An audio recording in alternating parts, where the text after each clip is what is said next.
नमस्कार, मैं सुनीता गोदारा। मेरे YouTube चैनल पर आपका स्वागत है। आज हम कक्षा 10 पुस्तक क्षितिज के अध्याय 6 नागार्जुन की कविताओं का अध्ययन करेंगे। तो चलिए सबसे पहले हम जानते हैं नागार्जुन का जीवन परिचय। इनका जन्म बिहार के दरभंगा जिले के सतलखा गांव में सन 1911 में हुआ। इनका मूल नाम था वैद्यनाथ मिश्र। इन्होंने आरंभिक शिक्षा संस्कृत पाठशाला में पूर्ण की और फिर अध्ययन के लिए वे बनारस और कलकत्ता गए। 1936 में श्रीलंका गए और वहीं बौद्ध धर्म में दीक्षित हुए। 2 साल प्रवास के बाद 1938 में स्वदेश लौट आए। घुमक्कड़ी और अक्खड़ स्वभाव के धनी नागार्जुन ने अनेक बार संपूर्ण भारत की यात्रा की। सन 1998 में इनका देहांत हो गया। नागार्जुन के प्रमुख काव्य कृतियाँ हैं युगधारा, सतरंगे पंखों वाली, हजार हजार बाहों वाली, तुमने कहा था, पुरानी जूतियों का कोर्स, आखिर ऐसा क्या कह दिया मैंने, मैं मिलिट्री का बूढ़ा घोड़ा। ये इनकी प्रमुख रचनाएं हैं। नागार्जुन ने कविता के साथ साथ उपन्यास और अन्य गद्य विधाओं में भी लेखन किया है। इनकी संपूर्ण कृति तो जो संपूर्ण रचनाएं हैं इनकी, वो नागार्जुन रचनावली के 7 खंडों में प्रकाशित है। इनको बहुत सारे पुरस्कार भी मिले थे, जिसमें है हिंदी अकादमी, दिल्ली का शिखर सम्मान, उत्तर प्रदेश का भारती पुरस्कार, बिहार का राजेंद्र प्रसाद पुरस्कार। मैथिली भाषा में कविता के लिए उन्हें साहित्य अकादमी पुरस्कार प्रदान किया गया था। ये मैथिली और हिंदी दोनों भाषाओं में लिखते थे। मैथिली भाषा में ये यात्री नाम से कविता रचते थे और हिंदी भाषा में ये नागार्जुन नाम से लिखते थे। चलिए अब हम पढ़ते हैं पाठ परिचय। पाठ परिचय पढ़ना बहुत ज़रूरी होता है। उससे हमें पता चलता है कि कवि अपनी कविता में क्या कहना चाहता है। तो चलिए शुरू करते हैं। यह दंतुरित मुस्कान। कविता में छोटे बच्चे की मनोहारी मुस्कान देखकर कवि के मन में जो भाव उमड़ते हैं, उन्हें कविता में अनेक बिंबों के माध्यम से प्रकट किया है। कवि का मानना है कि इस सुंदरता में ही जीवन का संदेश है। इस सुंदरता की व्याप्ति ऐसी है कि कठोर से कठोर मन भी पिघल जाए। इस दंतुरित मुस्कान की मोहकता तब और बढ़ जाती है जब उसके साथ नज़रों का बांकपन जुड़ जाता है। फसल शब्द सुनते ही खेतों में लहलहाती फसल आँखों के आगे आ जाती है, परंतु फसल है क्या, उसे पैदा करने में किन किन तत्वों का योगदान है, इसे बताया है नागार्जुन ने अपनी कविता फसल में। कविता यह भी रेखांकित करती है कि प्रकृति और मनुष्य के सहयोग से ही सृजन संभव है। बोलचाल की भाषा की गति और लय कविता को प्रभावशाली बनाती है। कहना नहीं होगा कि यह कविता हमें उपभोक्ता संस्कृति के दौर में कृषि संस्कृति के निकट ले जाती है।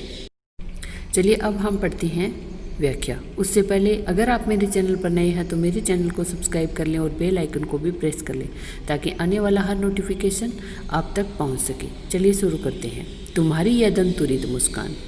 इसमें कवि ने छोटे बच्चे की मुस्कान का वर्णन किया है। जब बच्चा 6 से 8 माह का होता है तो उसके मुँह में 1 से 2 दांत आते हैं, और जब वह दांतों से युक्त मुस्कुराता है तो उसकी मुस्कान है वो सभी का मन मोह लेती है। उसी का यहाँ कवि ने वर्णन किया है कि तुम्हारी यह दंतुरित मुस्कान मृतक में भी डाल देगी जान। कवि यहाँ कहता है कि तुम्हारी यह दंतुरित जो मुस्कान है वह मृत व्यक्ति में भी जान डाल देती है। यानी तुम्हारी मुस्कान को देखकर कोई उदास और निराश जो व्यक्ति बैठा है वह भी मुस्कुरा उठता है। यानी मृतक व्यक्ति से यहाँ आशय है उदास और निराश व्यक्ति से, कि छोटे बच्चे को जब कोई उदास बैठा व्यक्ति है वो भी उसकी मुस्कुराहट को देखता है तो एक पल के लिए वो अपने सारे गम भूल जाता है और बच्चे के साथ ही मुस्कुराने लग जाता है। धूली धूसर तुम्हारे ये गात, छोड़कर तालाब मेरी झोंपड़ी में खिल रहे जलजात। धूली धूसर का अर्थ है मिट्टी से सना हुआ, धूल से सना हुआ। गात का अर्थ है शरीर, जलजात का अर्थ है कमल। यहाँ कवि वर्णन कर रहा है जब बच्चे खेलते हैं तो वो सारे मिट्टी से गंदे हो जाते हैं, तो उनका शरीर जो है वो धूल से सन जाता है सारा। तो उसको देखकर कवि कहता है, धूली धूसर तुम्हारे ये गात, कि धूल से सने हुए तुम्हारे शरीर को देखकर छोड़कर तालाब मेरी झोंपड़ी में खिल रहा रहे जलजात। कि ऐसा लगता है, तुम्हारे धूल से सने हुए शरीर को ऐसे देखकर ऐसा लगता है जैसे कमल है वो तालाब को छोड़ करके मेरी झोंपड़ी में आकर खिल गया हो। क्योंकि जो कमल है वो भी तालाब में खिलता है, कीचड़ में खिलता है, और बच्चा भी कीचड़ में हुआ है। तो ऐसा लगता है जैसे कमल है वो ही मेरी झोंपड़ी में आकर खिल गया हो। परस पाकर तुम्हारा ही प्राण पिघल कर जल बन गया होगा कठिन पाषाण। परस पाकर का अर्थ है स्पर्श पाकर के, पाषाण का अर्थ है पत्थर। यहाँ कवि कह रहा है कि बच्चे का स्पर्श पाकर के कठोर पत्थर है वह भी पिघलकर जल बन जाता है। अर्थात जो कठोर हृदय वाले मनुष्य हैं वो भी बच्चे की मुस्कान को देखकर उनका हृदय भी परिवर्तित हो जाता है, उनका हृदय कोमल हो जाता है। यानी जल का अर्थ यहाँ होगा कोमल हृदय, और कठिन पाषाण का अर्थ है यहाँ है कठोर हृदय वाले मनुष्य से। छू गया तुमसे कि झरने लग गए शेफालिका के फूल, बांस था कि बबूल। यहाँ कवि कहता है कि बांस और बबूल जैसे कठोर पेड़ भी अगर बच्चे का स्पर्श पाले तो उनसे भी शेफालिका के फूल झड़ने लग जाते हैं। यहाँ कवि का कहने का तात्पर्य ये है कि बांस और बबूल जैसे जो कठोर हृदय वाले, नीरस हृदय वाले जो व्यक्ति हैं, अगर वो भी बच्चे को छू ले और बच्चे की मुस्कान देखे तो उनका हृदय भी शेफालिका के फूल के समान कोमल हो जाता है।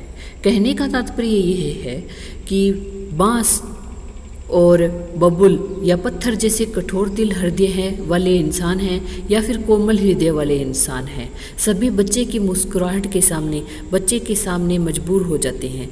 वो सभी उसी के जैसे बन जाते हैं, जैसा बच्चा कहता है वैसे करने के लिए तैयार हो जाते हैं। आगे कवि कहता है, तुम मुझे पाए नहीं पहचान, देखते ही रहोगे ए निमेष, थक गए हो आँख लो में पैर।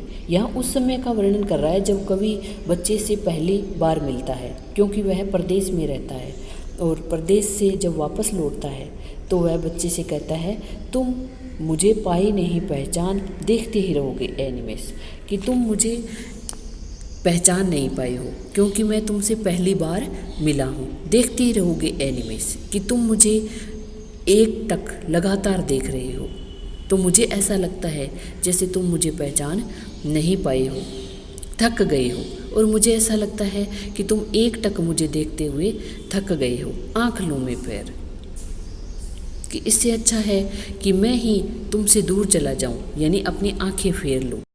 क्या हुआ यदि हो सके परिचित न पहली बार। कवि यहाँ कहता है कि मैं तुमसे पहली बार मिला हूँ, अगर हम दोनों एक दूसरे से परिचित नहीं हो सके तो कोई बात नहीं है। यदि तुम्हारी माँ न माध्यम बनी होती आज, मैं न सकता देख, मैं न पाता जान, तुम्हारी ये दंतुरित मुस्कान। कवि यहाँ कहता है कि यदि तुम्हारी माँ माध्यम नहीं बनी होती, यानी तुम्हें इस दुनिया में, इस संसार में लेकर न आती, तो मैं न सकता देख, मैं न पाता जान, कि तो मैं तुम्हें कभी भी नहीं देख सकता था और न ही मैं तुम्हें कभी जान पाता। यानी तुम्हारी माँ ही है जो तुम्हें इस संसार में लेकर आई और जिसने तुम्हारा और मेरा एक दूसरे से परिचय भी करवाया। यानी तुम्हारी माँ के कारण ही मैं तुम्हें जान सका। तुम्हारी यह दंतुरित मुस्कान, कि तुम्हारी यह दंतुरित मुस्कान मुझे आनंद प्रदान करती है।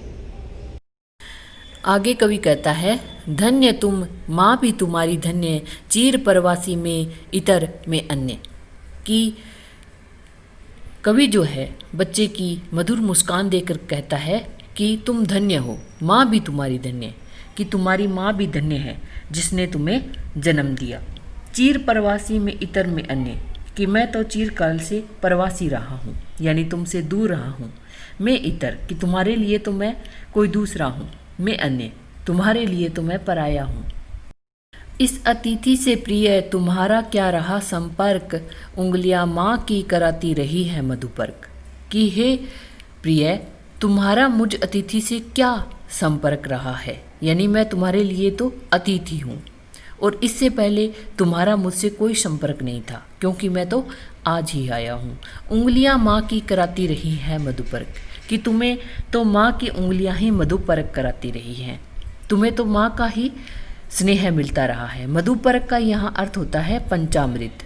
दूध, दही, शहद, घी और जल, इनसे मिलकर बनता है पंचामृत, कि माँ ही तुम्हें पंचामृत कराती रही है। देखते तुम इधर कनकी मार और होती जबकि आंखें चार। कनकी मार का अर्थ है तिरछी नज़रों से देखता, कि तुम जब मेरी तरफ तिरछी नज़रों से देखते हो और मैं तुम्हें देखता हूँ तो और होती जबकि आंखें चार, तब क्या है, आंखें चार हो जाती हैं, यानी तुम्हारी और मेरी आंखें मिलाकर क्या हो जाती हैं, चार हो जाती हैं। तब तुम्हारी दंतुरित मुस्कान मुझे लगती बड़ी ही छविमान, कि उस समय जब तुम मुस्कुराते हुए मेरी तरफ देखते हो तो तुम्हारी जो मुस्कान है वह मुझे बहुत ही अच्छी लगती है, वह मुझे बहुत ही सुंदर लगती है, छविमान लगती है।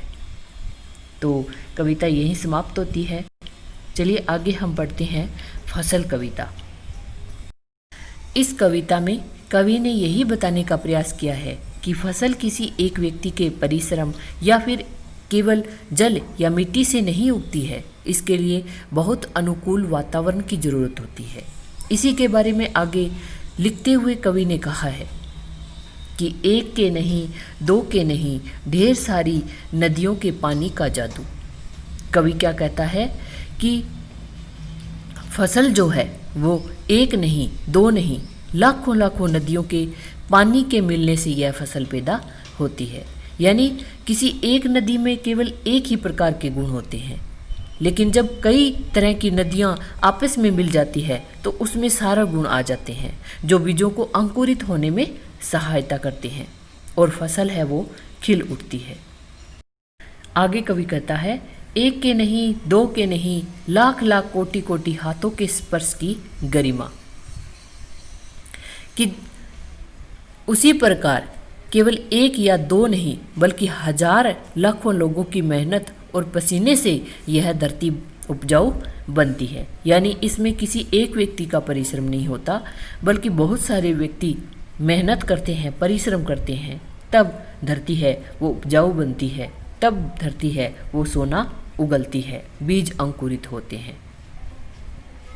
आगे कवि कहता है, एक के नहीं, दो के नहीं, हजार हजार खेतों की मिट्टी का गुणधर्म, कि खेतों में भी केवल एक खेत की मिट्टी नहीं होती है, बल्कि कई खेतों की मिट्टी मिलती है, तब जाकर जो जमीन है वो उपजाऊ बनती है और फिर सुंदर फसल है वो उगती है।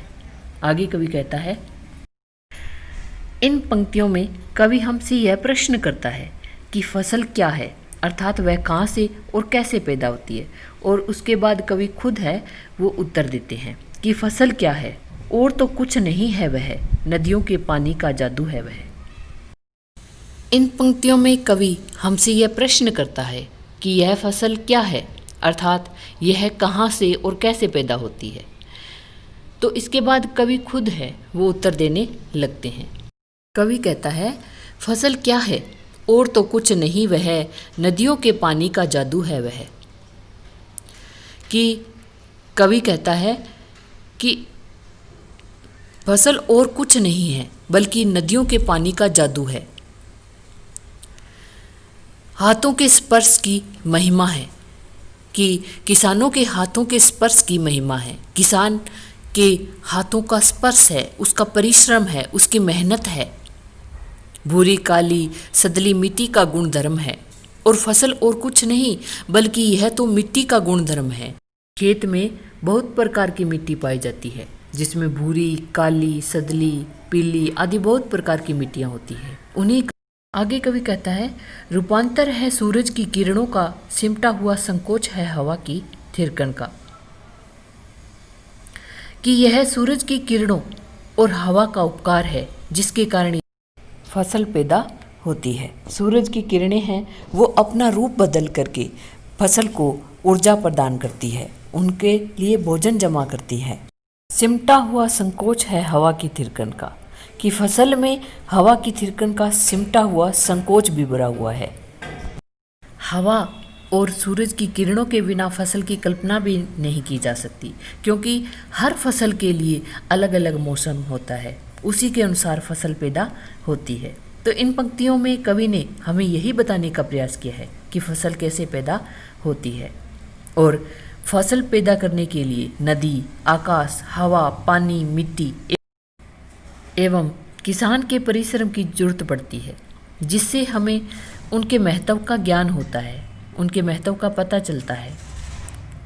तो आशा करती हूँ ये वीडियो आपको अच्छी लगी होगी। अगर अच्छी लगे तो मेरे चैनल को सब्सक्राइब करें, लाइक करें और शेयर करना ना भूलें। Thank you.